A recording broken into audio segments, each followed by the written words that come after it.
What would greatness look like today? And you sat down and closed your eyes and you rehearsed in your mind how you were going to be in every one of those situations. If you study the research in neuroscience, mental rehearsal installs neurological hardware in your brain to look like you already did it. So if you keep doing that, you install hardware. Practice it and rehearse it. It becomes a software program, which means you start behaving that way. Now, here's the challenging part. Can you teach your body emotionally what the future reality that you want to live in feels like before it happens? Now, this is very difficult if you've been conditioned into believing something in your outer world has to change to take away the emptiness or the lack, to make you feel differently. This is saying, actually feel the emotion before it happens, and don't wait for the experience to occur. Teach your body what the feeling will be before it occurs. If the environment signals the gene, and the end product of an experience in the environment is an emotion, you're signaling the gene ahead of the environment, and genes make proteins, and proteins are responsible for the structure and function of your body, and the expression of proteins is the expression of life. So teach the body emotionally to self-regulate, to believe it's living in an environment that's flourishing, that's wonderful. Keep practicing it, and it'll become familiar to you. And the process then creates a new identity, and it's not difficult once you understand what you're doing and why you're doing it. And the more you combine all those different branches of science and make it in a simple way to understand, if people understand the what and the why, the how gets easier, because you can assign meaning to what you're doing and it becomes instrumental. So get a group of people, 1,000 people, 1,500 people, 2,000 people into a room, teach them that information, whether they're coming for wealth, their health, a relationship, a new career, a mystical experience. Get them all together and teach them and measure what can take place in a 1 week period of time. And I assure you, that's more than 75% of the people that go through and go all in and retreat from their lives and remove the same stimulation from their environment and not be in the same conditions, and teach them that information and give them numerous opportunities to apply it and numerous opportunities to get beyond themselves. All you need is that first person that stands on the stage and says, hey, I walked in here with Parkinson's disease. I have no idea what happened, but I'm not trembling anymore, and boy, that last thing, just something clicked for me. And the person in the audience was watching the 4-minute mile right in front of them and going, wow, that guy looks like he's not a vegan. He doesn't look like he's particularly in shape, but his Parkinson's went away, and wow, I mean, if he could do it, I could do it. And somebody else changes their belief, and now that's a footprint in consciousness. Get enough people doing that. By the end of the week, you're going to see things. We've seen blind people seeing, deaf people hearing, not once, not twice. Really? We've seen people with strokes for 10 years lift their arms up again. We've seen people step out of wheelchairs, people on crutches drop their crutches. I mean, you see the body literally recalibrates to a new mind, and they're not intentionally trying to do anything. They're just becoming somebody else. But the process of overcoming is the process of becoming. And if you teach people that formula and you get just 1 or 2 people doing it, it's just going to become an infection, and it's going to wellness is going to spread just like disease. That's good. There's never a time where your body isn't influencing your mind, and there's never a time where your mind isn't influencing your body. You have a body in your mind and a mind mapped in your brain, and it's the same. So a person then who's become so happy being unhappy that familiar feeling in them is something that they enjoy feeling, because they don't know who they would be if they didn't feel that feeling. Okay, let's okay. Let's a lot just of sick people. You see that without their illness or is their identity, and without it, they don't know who they are. And why? Because the suffering, and I'm not saying this is for everybody. That person gets attention from it, gets people to visit, gets whatever they need. But in a sense, they also have relationships where they love to share the same emotions. And if you share the same experiences, you share the same emotions. So, Mark, let's get on the phone and let's complain for the next 30 minutes about how miserable life is. And then I'll try to top you and you try to top me. And we're using each other to reaffirm some type of conditioning, right? So that becomes the identity. So then So then, let's just say you decide to stop blaming, stop complaining, stop making excuses, stop feeling sorry for yourself, stop talking trash, stop commiserating. You just say, I'm going to quit that. In the first hour, you do really well. But the problem is, the body's saying, hey, Mark, this is where you normally complained in an hour. Yeah, this is not where you call Joe and you start commiserating. So what does the body say? The body starts influencing the mind, and it starts calling up circuits in the brain that are connected to that emotion that you've been using all along. So then you start thinking about all the reasons you're unhappy. Now that thought leads to a choice. That choice leads to the same behavior. The same behavior creates the same experience, and the same experience produces the same feeling and the same emotion, and that same emotion starts to influence the very same thought. And now the person returns back to their same biology, and the health condition will always be there because it's the environment that looks like it's signaling the gene. But it's the emotion. So then if the person all of a sudden says, okay, I'm going to do my meditation, and you do your meditation at 11 o'clock in the morning, and that's normally when you get on your emails and start judging people, your body's going to say you're out of schedule. So the process of change requires then not only addressing the mind, which is the thought, but also the emotion that's conditioned into the body. And if you break it down for people, they'll be able to distinguish in the process of change, oh my God, like I'm fasting from a breaking an addiction.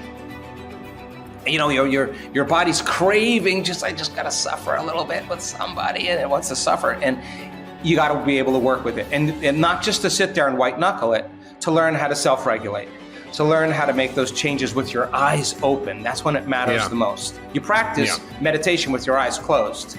You take your body out for a test drive during the day with your eyes open, and you work on staying conscious. So the first thing is that people have this very strong belief that there was some innate intelligence within them that was giving them life. There's some energy, some force of life that made them more vitalistic and less mechanistic. Whether it was spiritual, whatever they wanted to call it, that there was some power within them that they acknowledged that was giving them life. The second thing was, they realized it was their own mismanagement of their thoughts and their actions and their emotions that created their health condition. They realized, I actually had a strong part in this, and they started taking responsibility. And really they decided, I got to break the habit of being myself. Now, they really said, if I'm going to live the next part of my life with this health condition, I don't want to live like that person any longer. If I only have 6 months to live, I don't want to live that way. So they started becoming conscious of their unconscious self, and so conscious that they didn't want to go unconscious. And then they started thinking, number 3, if I actually had a new lease on life, if I actually could heal, if I actually could live another year, how would I live my life? Now, they didn't say I'm going to be the same person. They said, how do I want to think? How do I want to act? How do I want to feel? And exactly how I described, they went into an inward process, not even a meditation, just what do I want to tell myself? Now, let me repeat it. How do I want to live with my family? How do I want to eat dinner? What emotions do I want to feel? And they started changing their personality. They started reinventing a new self. And then the last thing that they had in common is that they started noticing when they would close their eyes and do this, they lost track of space and time. That they thought it was like 15 minutes that went by or 20 minutes that went by.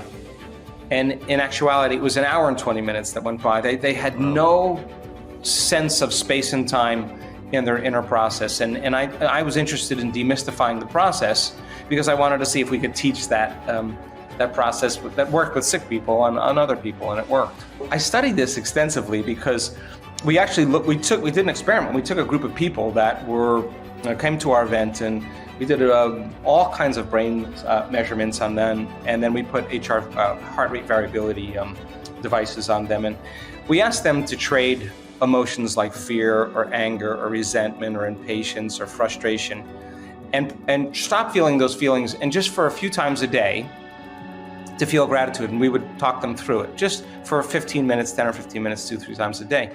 At the end of 4 days, we were looking to measure if there were any significant changes in their immune regulation, and we found out that the body started producing 50% more of a chemical called IgA, immunoglobulin A, the body's natural antiviral, antibacterial, natural flu shot. Yeah. And so when you are receiving something favorable, or you just receive something enjoyable, if something wonderful just happened to you, or something really amazing is happening to you, you feel grateful. So the emotional signature of gratitude is something amazing is happening to you, or it just happened to you, right? So it's the ultimate state of receiving emotionally. So if you can teach a person to truly practice gratitude, there'll be significant changes in the way their heart thumps, the way it beats, and what it starts to do to the brain. We've studied this thousands of times. So when you start feeling grateful, your heart starts beating in a rhythm that begins to influence or inform the brain that it's safe to create. It's believing in that moment that it's safe to be out of survival. And practice that enough times, the body starts to regenerate. So we saw changes in immune regulation, we saw changes in gene expression. Why? Because the body's believing it's living in an environment where the person's dreams have already happened. Now, we only accept, believe, and surrender to thoughts that are equal to our emotional state. We never accept, believe, and surrender to thoughts that are not equal to our emotional state, and this is why affirmations don't work. You could say, I'm healthy, I'm healthy, I'm healthy, I'm healthy, I'm wealthy, I'm wealthy, I'm wealthy, I'm wealthy, I'm free, I'm free, I'm free, and your body's going, no, you're not, you're miserable. So the thought never makes it past the brainstem to the body. Teach a person to change from fear and break that conditioning and practice with enough times creating the same feeling of gratitude as automatically as they did with fear.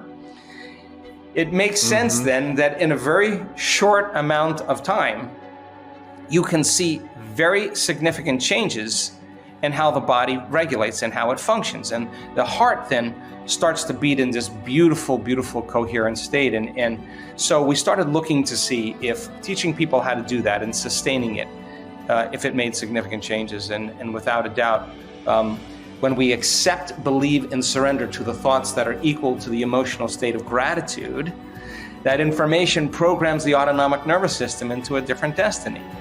So then teach a person how to be in a state of receivership and gratitude. They can program their brain and body a lot quicker than when they're feeling fear and anger, because you get the diagnosis. The moment you get the diagnosis, you notice a change in your internal state. You're changed. And when you notice that change in your internal state, the brain freezes a frame and takes a snapshot, and that's called a long-term memory. So the doctor says, you have 6 months to live, you have this condition, this is what happened, and all that information's going in because it's equal to the emotion of fear. So you gotta get the person out of that state, because that's a state of survival and you're losing energy in the body.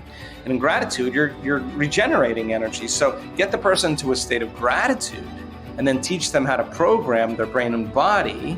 Then you start seeing changes in their autonomic nervous system.